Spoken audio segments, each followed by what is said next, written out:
Hey everybody, good night. It is Alexa Gray Rose, and I'm back with a few of my homies. Like all three of us go back. So, but I have them on tonight because they have a lot of information about what I wanted to talk about, and I wanted more than just me on tonight. This is my homie Fa, and she's a therapist in the state of Georgia. She also has extensive ministry experience.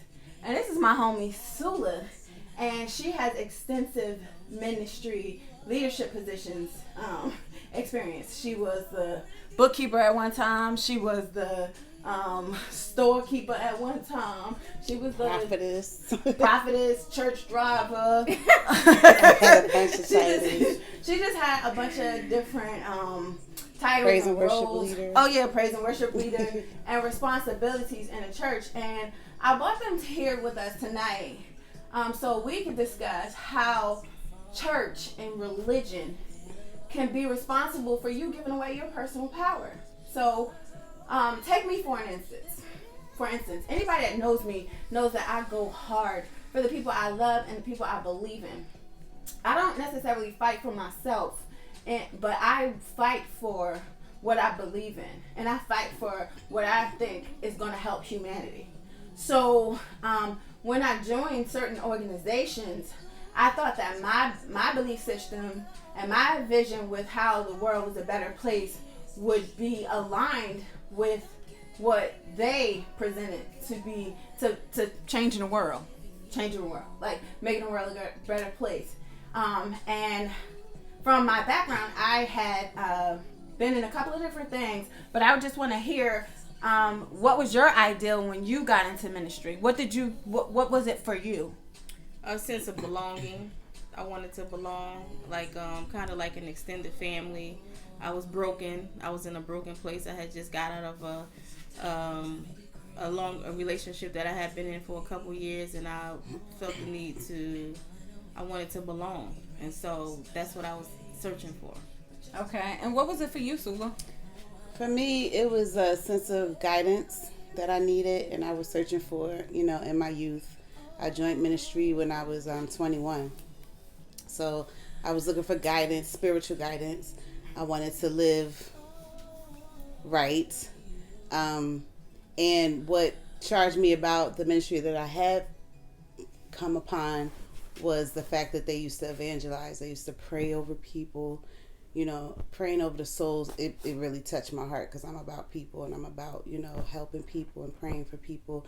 And then they would give food out. And it was like a movement to me when you're like 21 and you see this taking place in the hood. You know what I'm saying? So it definitely was influential for me at that age. Okay. That was deep. So as you can see, all three of us got involved or joined a ministry for different reasons. Like me, it was different reasons, but the same reason. So for me, it was like saving the world, and I literally meant saving the world. And for you, it was both of you. It was belonging, and then for you, it was like another. That's such an Aquarian thing. Humanitarian. Yeah. Save the world. And then we got a Capricorn Aquarian cusp. Like, so that's deep. But so all of us got involved in ministry. Our hearts were in the right place. And for me, now chime in anytime you want, and especially you from a psychological point of view. There was a point when you didn't even recognize yourself, or you didn't even know that you had changed, but everybody around you was like, what happened? And then for our sakes, and both times, but the second time was well more severe for me, but it was a matter of losing myself. Not only losing myself, but I thought I did it in the name of this movement. And then I lost myself in order to, and gave my power away. Absolutely. And that's the thing that you don't see when you enter ministry, because you're doing it in a place of submission, because you're looking for your life to change. That's you're looking to make, the Heavenly Father proud of you. especially when you know you done did some dirt, and I did some dirt in my deck. Girl. You know what I'm saying? Right. Yes. So it was like I needed change, I needed deliverance, I needed that victory, and that's what that it was like a spiritual taste that I had, and then not only that, I'm one for music. I'm still a lover of music, and music is a therapy for me. So when I came into that ministry specifically, it was like the praise and worship was so uplifting, so inspiring. Like it captured you when you came in the door. So there was just so much realness in this place for me that it stirred me. But yes, you're right. People around me were like, what's wrong with her? Why all of a sudden now she churchy? So it did drive a lot of people away from me.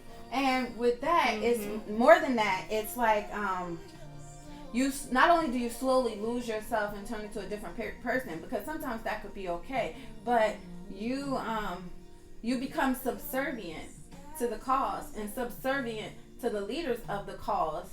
And not only do you lose yourself, but you lose your power, you lose your will.